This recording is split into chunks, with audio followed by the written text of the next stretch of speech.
Cours C4-106 Anatomie de l'appareil reproducteur féminin. Essayons de résoudre la problématique suivante. Comment l'appareil reproducteur féminin est-il organisé? Nous allons procéder en deux étapes. D'abord, comparer des représentations d'élèves concernant l'appareil reproducteur. Nous allons comparer donc ces représentations d'élèves avec celles d'une imagerie médicale qui sera en fait une radiographie de l'appareil reproducteur féminin. Et nous verrons si les élèves ont raison, s'ils ont bien dessiné les choses, ou si au contraire il y a des anomalies. Deuxième étape, après avoir comparé ces représentations de l'appareil reproducteur à une imagerie médicale, nous allons comparer à nouveau ces deux représentations à des observations microscopiques. Donc c'est l'occasion d'utiliser le microscope si vous avez la place.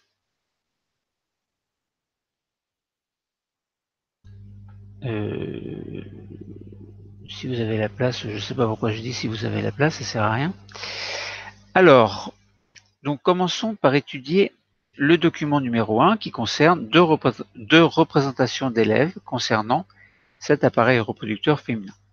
Donc en fait, le professeur a demandé de représenter l'appareil reproducteur féminin et simplement de repérer l'organe qui était capable de fabriquer des cellules reproductrices, en l'occurrence ici celle de la femme, c'est-à-dire les ovules.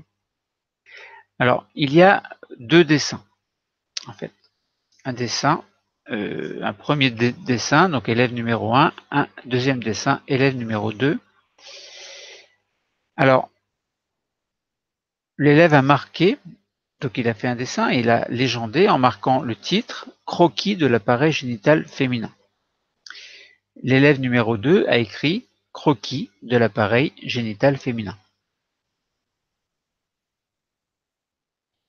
Jusque-là, il n'y a pas de différence. Ensuite, l'élève a marqué, enfin les deux élèves ont marqué, donc ont dessiné et ont marqué vagin, donc il n'y a pas de problème. Ensuite, le premier élève a dessiné une muqueuse. Le second élève n'a pas dessiné de muqueuse. Et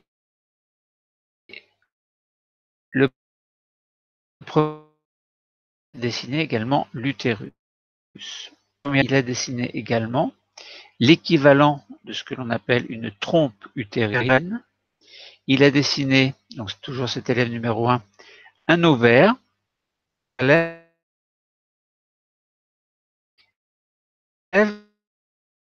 Dans l'ovaire, il a représenté un ovule et être expulsé de l'ovaire pour arriver dans l'une des trompes utérines, via ensuite, pour aller ensuite dans, donc s'implanter dans la muqueuse utérine.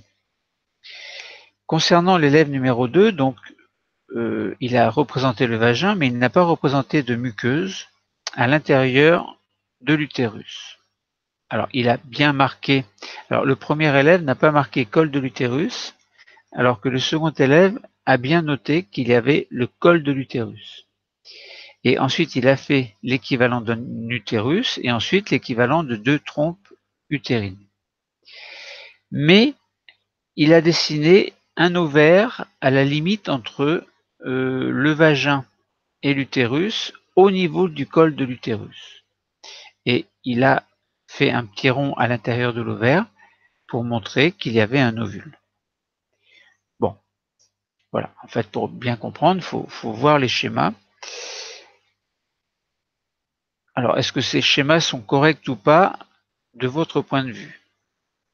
Alors, on reprend le schéma numéro 1, vagin, ensuite utérus, avec dans l'utérus la muqueuse utérine. Il a représenté, alors il n'a pas représenté, mais il a juste fait une flèche où c'est marqué trompe utérine, mais il n'y a pas la représentation de la trompe utérine. En fait. Ce qui est un petit peu gênant. Bon, par contre, s'il est fait à l'extérieur de ce schéma, il a fait un ovaire avec un ovule à l'intérieur et il a montré par une flèche l'ovulation. Et cet ovule arrive dans la trompe utérine, puis ira dans l'utérus, s'implanter au niveau de la muqueuse utérine. Bon, c'est un petit peu gênant parce qu'il manque quand même des choses.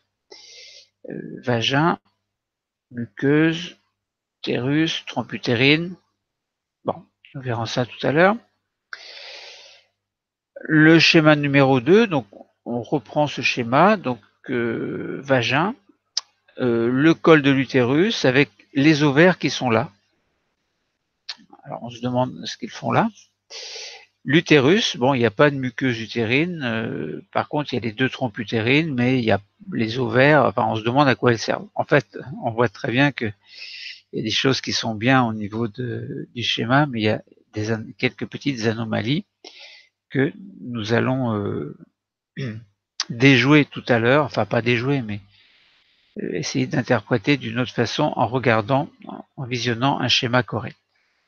Maintenant, essayons de comparer par rapport à la radiographie de l'appareil reproducteur féminin. C'est une radiographie qui est obtenue en injectant dans l'utérus un produit qui se répand et qui va apparaître clair lors de l'examen radiologique. Clair, ça veut dire qu'on verra du blanc, et là où il y a du blanc, c'est qu'il y a le produit. Et s'il y a le produit, ça veut dire que le contenu est vide. Il n'y a rien à l'intérieur. C'est ce que représente le blanc, puisque le blanc va aller dans l'utérus et se répartir là où il y a du vide. Donc, les ovaires qui sont invisibles, puisque les ovaires ne représentent pas une partie vide, en fait, enfin, bon, c'est ce que l'on croit en tout cas, eh bien les ovaires ne sont pas visibles. On ne les voit pas. Par contre, ils sont représentés par deux petites croix. Enfin, il y a deux ovaires, donc deux croix. Et puis on voit, donc si on regarde un petit peu, on voit, alors on imagine, pour ceux qui connaissent un petit peu la structure, on imagine l'utérus, le col de l'utérus, le vagin et les deux trompes. Donc les deux trompes qui sont assez grandes, assez étroites en fait, du moins dans leur partie principale. Mais à l'extrémité des trompes, la partie, on a l'impression que c'est un petit peu plus élargi. Bon, encore une fois, il faut voir le schéma, enfin, du moins la radiographie pour comprendre. Donc si on compare par rapport à ce qu'ont fait les deux élèves, on voit que concernant les trompes, eh bien c'est plutôt l'élève numéro 2 qui aurait raison, et pas l'élève numéro 1 qui n'a pratiquement pas fait de trompe, qui a juste légendé trompe, mais qui n'a pas dessiné les trompes. Ensuite, l'ovaire. Au niveau de l'ovaire, eh bien l'ovaire, on voit que c'est au bout des trompes. Et donc, bon, bah, le vagin est bien représenté par les deux, globalement, hein. Bon, après, par contre, le col de l'utérus, là, il y a un problème parce que la limite entre le vagin et l'utérus s'appelle le col de l'utérus. Donc, c'est une structure que l'on verra tout à l'heure. Et donc là, ce serait plutôt le deuxième élève qui aurait raison. Mais en revanche, le deuxième élève a mis des ovaires à côté du col de l'utérus. Donc ça va pas, parce que les ovaires sont au bout des trompes. Il a bien dessiné les trompes, mais il aurait dû mettre les ovaires au bout. En fait. Bon, voilà. Qu'est-ce qu'on peut dire d'autre? Alors la structure de l'utérus est une structure un peu en triangle, d'après ce que l'on voit, et les élèves n'ont pas dessiné de structure en triangle. Alors le schéma de l'utérus du premier élève, bon, est un petit peu bizarre. En fait, les deux dessins sont un petit peu bizarres dans le sens où ils ne sont pas complets. Bon, voilà. Ensuite, essayons de comparer ces représentations à des observations microscopiques.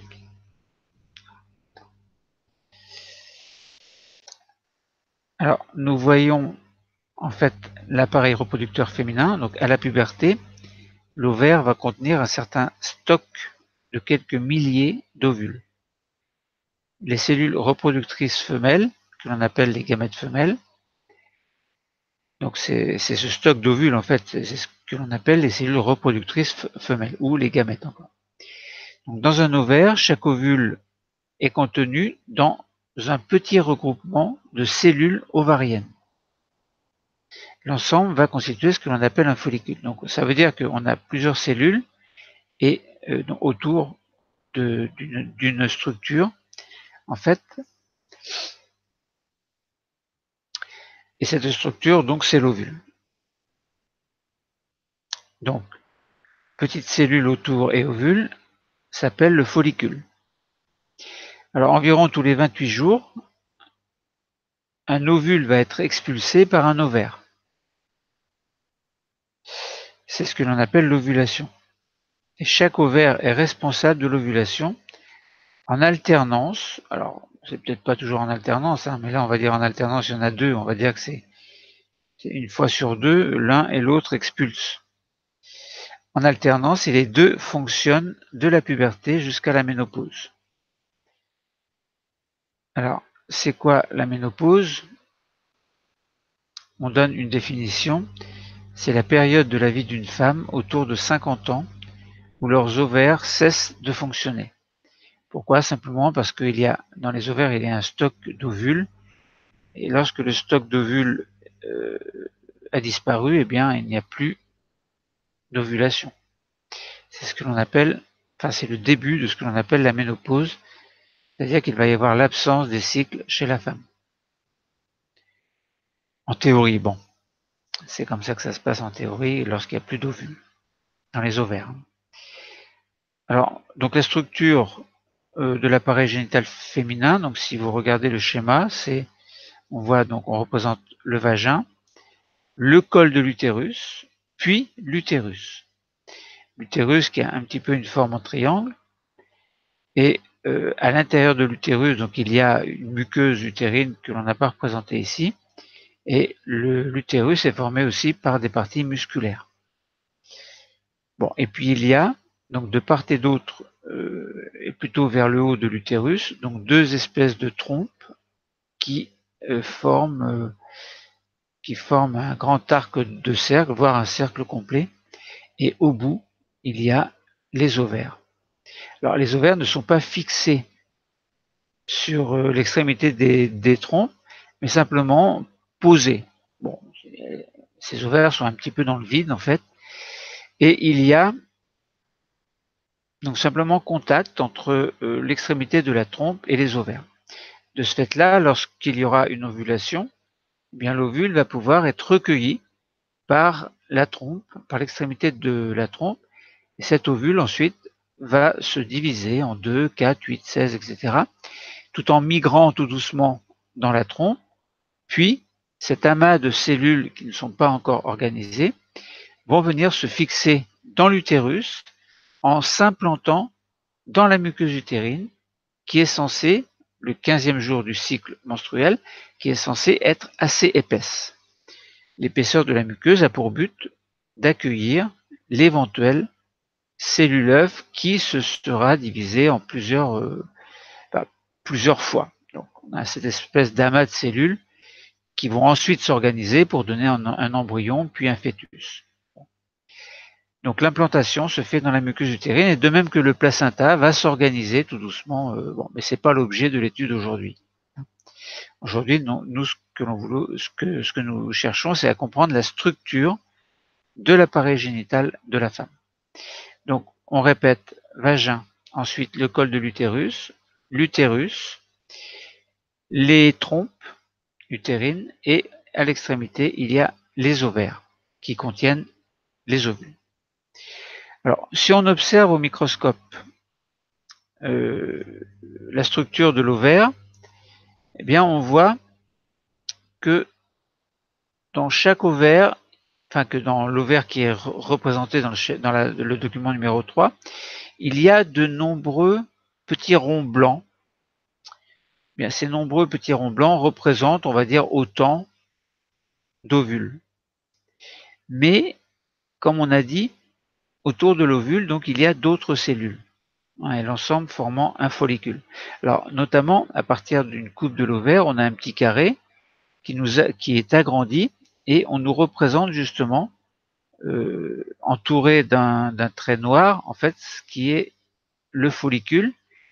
Donc, à l'intérieur de ce trait noir, il y a bien au centre, il y a l'ovule, et tout autour, il y a beaucoup de cellules, beaucoup de petites cellules. On a l'impression qu'elles vont protéger l'ovule. En fait, elles ont un rôle précis que nous n'allons pas expliquer aujourd'hui. Donc, là, on représente ce que l'on appelle la coupe d'un follicule. Sachant que 1 cm fait environ 0,2 mm, ce qui nous donne pour l'ovule environ la moitié d'un centimètre, soit 0,1 mm. Donc vous voyez que l'ovule est très petit, même s'il est beaucoup plus gros que le spermatozoïde d'ailleurs. Bon, voilà pour ce que l'on pouvait dire sur l'appareil génital de la femme. Donc si on résume, vagin, col de l'utérus, utérus, les trompes utérines, les ovaires. Dans les ovaires, il y a les ovules et une coupe de l'ovaire et un agrandissement nous montre bien le follicule. Le follicule, c'est un ovule donc qui est entouré d'autres cellules qui vont en quelque sorte le protéger. Bon, donc voilà. Donc si on récapitule un petit peu, on sait que lors de la puberté, les règles vont traduire le début du fonctionnement de l'appareil reproducteur féminin. Cette activité que nous allons voir, enfin que nous avons vu, que nous avons commencé à étudier concernant la structure de l'appareil génital de la femme, avait pour objectif de montrer donc justement cette organisation de l'appareil reproducteur féminin. Le premier document nous a bien montré deux représentations d'élèves qui sont censées figurer l'anatomie de l'appareil reproducteur féminin. La première représentation, donc concernant l'élève numéro 1, a représenté un vagin et un utérus creux surmontés d'une trompe utérine. L'unique ovaire est le lieu de production des ovules, et dans le deuxième schéma, l'élève a montré un utérus plein avec deux trompes utérines. Le vagin est creux et communique directement avec les deux ovaires par le col de l'utérus. Les ovaires produisent des ovules.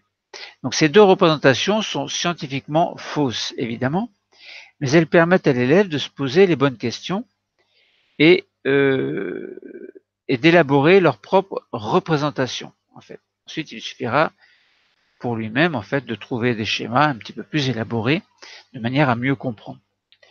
Donc les autres documents permettent de valider ou d'invalider les représentations d'élèves.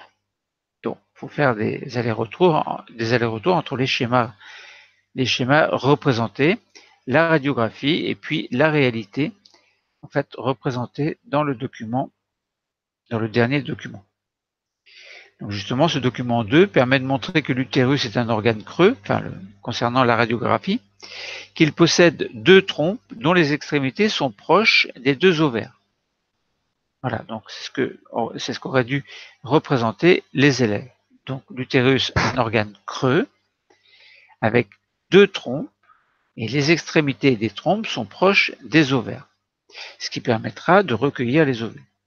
Le troisième document a bien montré que la cavité utérine est tapissée d'une muqueuse, et le document numéro 4 précise que les ovaires fonctionnent en alternance et qu'ils sont bien le lieu de production des ovules, environ un ovule tous les 28 jours, donc à peu près.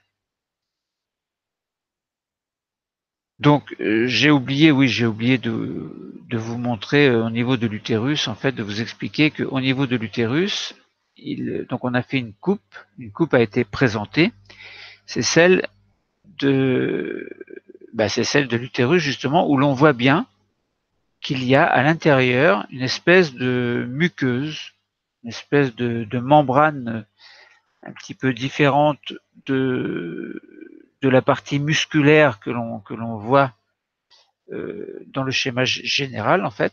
Parce qu'en fait, il y a une partie musculaire et une partie interne qui est plutôt ce que l'on appelle une muqueuse qui va donc accueillir la cellule œuf qui aura subi plusieurs divisions.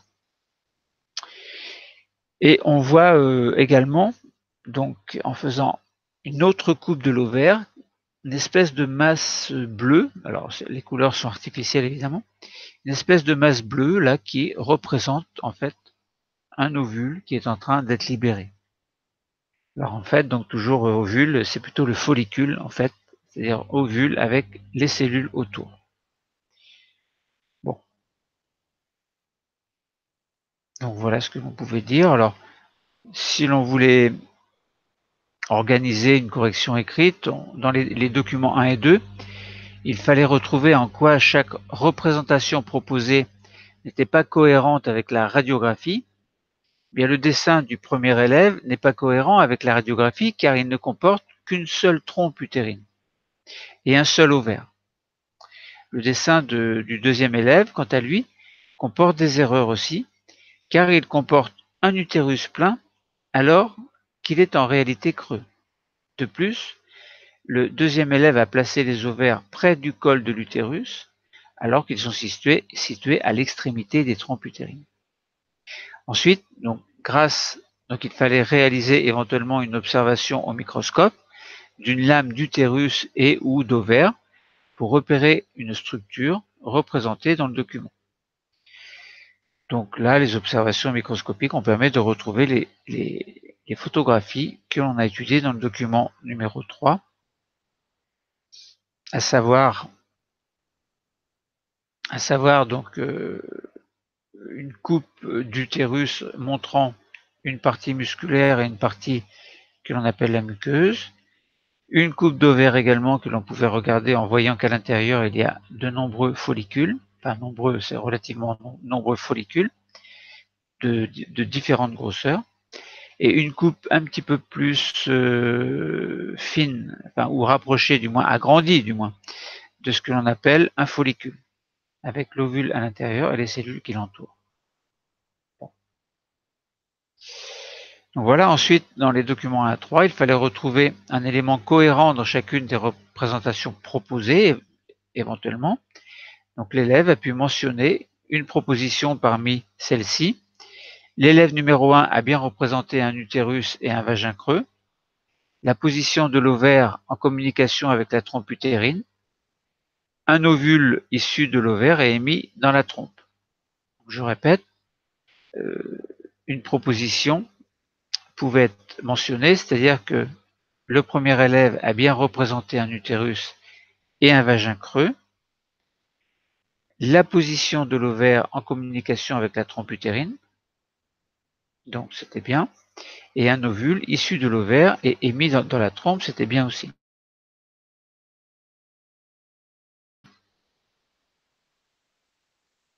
Un vagin creux, deux trompes utérines et un col de l'utérus. Bon voilà, on pourrait dire encore beaucoup de choses, mais le cours est terminé. Merci.